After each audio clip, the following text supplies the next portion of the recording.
3 things you should stop doing in English. Having spent more than thousands of hours teaching English to English learners, here are the 3 biggest things you should stop doing right now. Let's jump into it. Reading in English before knowing how to pronounce correctly. English is not a phonetic language like Spanish. English, for the most part, is not that phonetic. This means that English does not always sound the same way as it is written. So if you haven't learned the correct way to pronounce a word, yet you are constantly reading those words and sounding them out to yourself incorrectly, then all you're doing is learning the incorrect way to pronounce this word.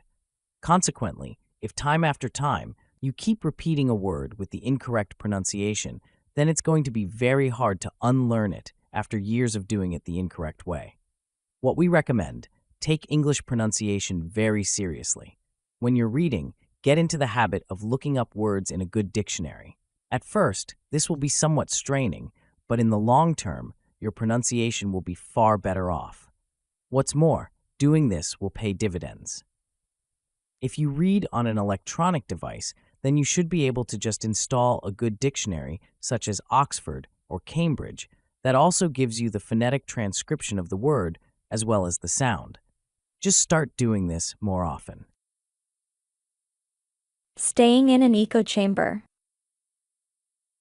Perhaps you have learned something and it's not quite correct, or maybe you haven't learned it 100%. What happens when you go and repeat that bit of speech to everyone you know, who may not be proficient English speakers, and then those people copy you? Welcome to the echo chamber of repeated incorrectness. If you want to avoid this, then choose good sources for your learning. We live in a world with an abundance of excellent sources for almost any language, so make sure you take advantage of the already amazing resources and learn English from reputable sources as well as movies and books. On the contrary, this doesn't mean you should stop speaking English to those around you, even though not all of you are absolutely proficient. However, try to self-reflect as much as possible after your conversation. What did I say? Was it uttered and pronounced correctly? What did my colleague say? Did he or she use incorrect grammar or not? Try to always maintain the mindset of a learner and never, "I am fully learned and accomplished and have nothing else to learn." So, by all means, keep speaking English and stay as active as you can in the language, but be wary of your grammar and pronunciation and learn from the best sources. You might be speaking too fast. Everybody wants to show off, right? You may have got to that stage in English where you feel like you've obtained a high enough level, and therefore you may feel you ought to have the right to speak much faster.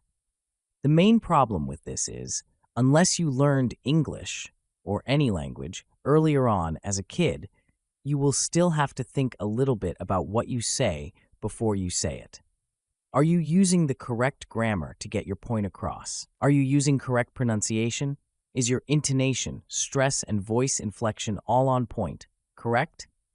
Doing all these things is hard enough, but doing them fast is way harder and requires many years of practice. So focus on speaking with less speed and more correctly.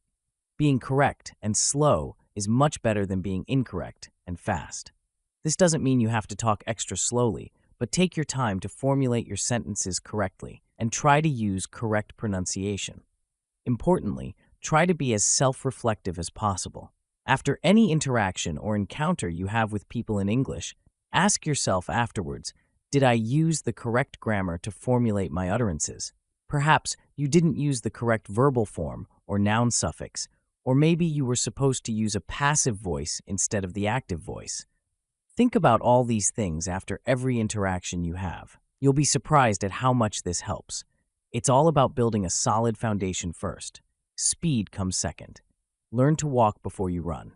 Try to take in these tips and continuously learn, relearn, or unlearn incorrect things in your English language journey. There's no harm in making mistakes or changing your language learning philosophy.